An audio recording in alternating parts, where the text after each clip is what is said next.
CBNet. Bienvenue sur Happenings. Happenings, c'est une émission d'information de la communauté. Et aujourd'hui, nous recevons Pasteur Mike Kayembe. Pasteur Mike Kayembe est pasteur à la Montagne de Prière, une église de la communauté congolaise ici à Dallas, plus précisément à Euless, Texas. Pasteur Mike, bienvenue sur Happenings. Merci de me recevoir pour la première fois sur votre chaîne. Et le malheur en est que nous n'avons pas nécessairement une nouvelle très joyeuse. C'est justement la mort d'un serviteur de Dieu très connu et qui a contribué beaucoup en fait au développement de la communauté chrétienne dans notre pays au Congo, plus précisément à Kinshasa. Oui, on peut voir cette nouvelle sous deux angles. Il s'agit donc du pasteur Jacques-André Verneau, qui a travaillé pendant longtemps au Congo. En fait, il est né au Gabon, à Lambaréné. Il a travaillé au Gabon, il a travaillé au Congo, au Brazzaville et au Congo-Kinshasa. Son départ dans la gloire éternelle peut être vu de deux manières. Une tristesse pour nous qui le perdons, mais une joie pour lui qui a toujours vécu et qui a toujours rêvé de voir son Sauveur face à face. Je dis donc c'est une triste nouvelle, mais c'est une nouvelle heureuse pour celui qui entre dans la gloire éternelle. Donc, triste pour nous, comme vient de l'indiquer Pasteur Michael, mais une heureuse nouvelle pour la personne, pour le défunt, et qui rejoint justement son Seigneur. Et parlez-nous un peu de l'héritage du pasteur Verneau, puisque c'est de lui qu'il s'agit. Tout au long des funérailles de Jacques Verneau, il y aura beaucoup d'orateurs qui vont intervenir, et le peuple de Dieu aura différents aspects de la vie de cet homme. Chacun va certainement épingler un aspect. Pour moi, il n'y a qu'un seul aspect que je retiens de la vie de Jacques Verneau. Jacques Verneau, la chose la plus importante qu'il m'a enseignée, c'est qu'il avait Christ en lui. C'est quelqu'un qui a rencontré Christ, qui a développé sa relation avec Christ, et Christ agissait en lui. Même quand Jacques Verneau prêchait ou qu'il agissait dans le ministère, il n'y avait pas tout le tralala autour. Il n'y avait pas des arrangements. Il n'y avait pas toutes les techniques pour attirer les gens. C'était du vrai. C'est Christ qui était en lui qui parlait. Il donnait un message, non pas comme des messages que nous voyons. Il ne sautait pas sur l'estrade. Il ne criait pas. Ce n'était pas l'homme qui disait « Voici ce que le Seigneur m'a dit », les prophéties, ainsi de suite. C'était calme. Mais on sentait qu'en lui, il y avait Christ. Et même quand on voyait l'église de la Borne se remplir, on voyait que les messages n'étaient pas des messages extraordinaires, mais des messages profonds. C'est comme dit la Bible, c'est Christ qui chaque jour ajoutait des âmes à son église. Je veux donc me résumer.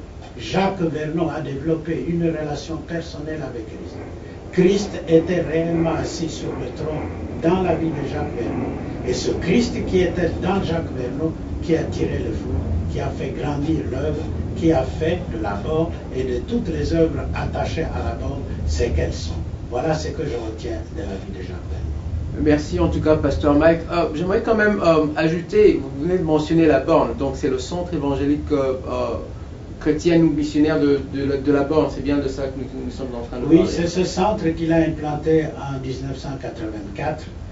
Au début, en ce moment-là, je revenais de Lubumbashi pour Kinshasa et j'avais été recommandé auprès de lui par mon père spirituel, Jean-Ronald Monod.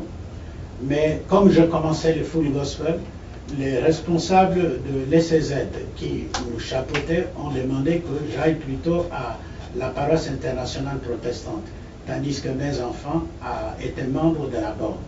Donc j'ai connu cet homme qui a commencé sur Asosa, une église francophone toute petite, et à partir de 84, cette église a grandi. Comme je le disais, Christ qui était en lui a tiré le foule. Toutes les âmes qui étaient gagnées, les intellectuels que nous gagnions au full gospel, on le dirigeait là. Et là, ils trouvaient la profondeur de l'évangile. Là, ils trouvaient la vérité, la réalité de l'évangile. Là, ils trouvaient ce que je dirais l'authenticité de l'évangile au travers de cet homme qui vivait Christ en lui et qui pouvait dire pour moi vivre c'est Christ. Réellement c'est ce qui a tiré chez lui. C'est donc en 84 qu'il a commencé cette église qui aujourd'hui doit avoir à mon avis plus de 10 000 membres.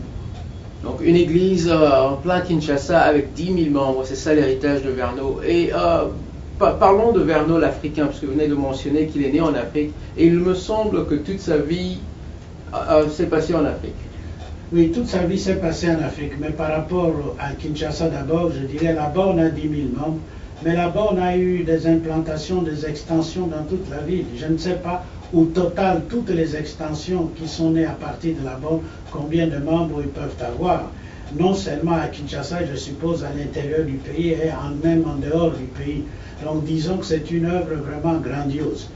Et Verneau est l'Africain, pour revenir à ce que vous demandez, parce que d'abord, il est né, il avait des parents missionnaires qui étaient au Gabon, à Lambaréné, chez les Mienais.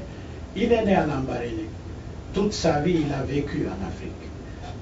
Verneau était l'homme qui rencontrait des gens, allait dans les villages, parlait avec les gens, s'asseyait avec eux, causait avec eux le soir. C'était vraiment l'Africain. Toute son âme était pour l'Afrique.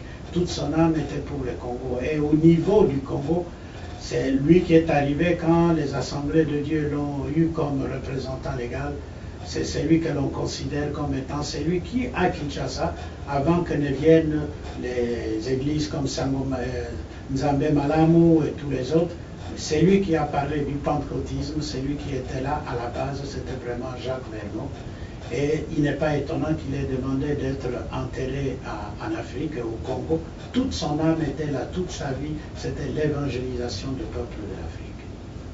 Et quelle était sa relation avec le leadership de Kinshasa, avec la classe dirigeante? Parce qu'il y a pas mal de dirigeants congolais qui sont passés par là-bas. Il y a énormément, donc c'est lui qui a relevé le niveau. Disons qu'avant, l'intellectuel ou le cadre ou celui qui occupait des fonctions allait rarement à l'église parce qu'il trouvait que ces églises étaient mal conçues, on y prêchait simplement en lingala et les gens n'étaient pas à l'aise.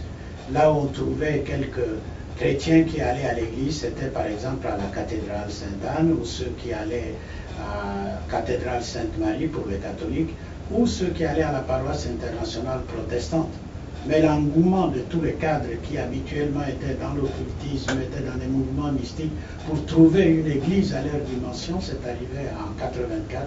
J'ai dit, là, il y a eu cette symbiose, la naissance du full gospel qui commençait à Kinshasa et qui gagnait beaucoup de cadres qui venaient dans les réunions du full gospel à l'Intercontinental et qui allaient là-bas. Il y avait Verneau qui venait de commencer une église qui pouvait accueillir toutes ces personnes. Le message s'est répandu et tous ceux qui avaient soif de Dieu, qui voulaient un certain standing, un message de l'évangile vrai, un message qui s'adresse au cadre, un message qui est prêché de façon correcte, de façon réelle, de façon profonde, sans autre arrangement, comme si c'était du théâtre, mais le véritable évangile authentique, ils allaient à la borne. Donc beaucoup de cadres en ce moment-là ont trouvé un cadre. Et la borne a été à la base du relèvement même du niveau des églises. Beaucoup d'églises ont commencé à rechercher le standing de la borne. Donc non seulement que Verneau a prêché dans son église, il a eu des extensions, mais il a été un modèle, un niveau. Et tout le monde voulait faire une église comme la borne, avoir le standing de la borne, la dimension de la borne. Il a été réellement un modèle à imiter et que plusieurs ont imité. Et finalement, quelle est sa relation personnelle avec le peuple quinois en général? Pas nécessairement ceux qui sont à la borne. Si j'ai bien compris, peut-être que vous pouvez clarifier ça, il y a un centre ou un mouvement, une création d'un centre culturel quelque part? Oui, par rapport aux leaders, par rapport aux cadres, par rapport aux gens bien élevés, c'était l'homme qui pouvait parler à leur niveau. Verneau pouvait s'adresser à la basse classe, au peuple, comme il était l'homme qui trouvait le mot pour ceux qui avaient une certaine éducation, une certaine distinction. Au niveau donc des leaders et tout ça, c'est des gens, un homme que les gens pouvaient aller consulter, avec qui ils pouvaient parler et qui pouvaient les comprendre. Vis-à-vis du reste de la classe, que ce soit ses collègues, pasteurs et tout, Verneau était un homme très simple, un serviteur de Dieu. Comme j'ai dit au début, il y avait Christ en lui. Quand Verneau rencontrait quelqu'un, mais la personne voyait tout de suite que dans Verneau, il y avait quelqu'un d'autre qui était. Il y avait une présence divine dans cet homme-là.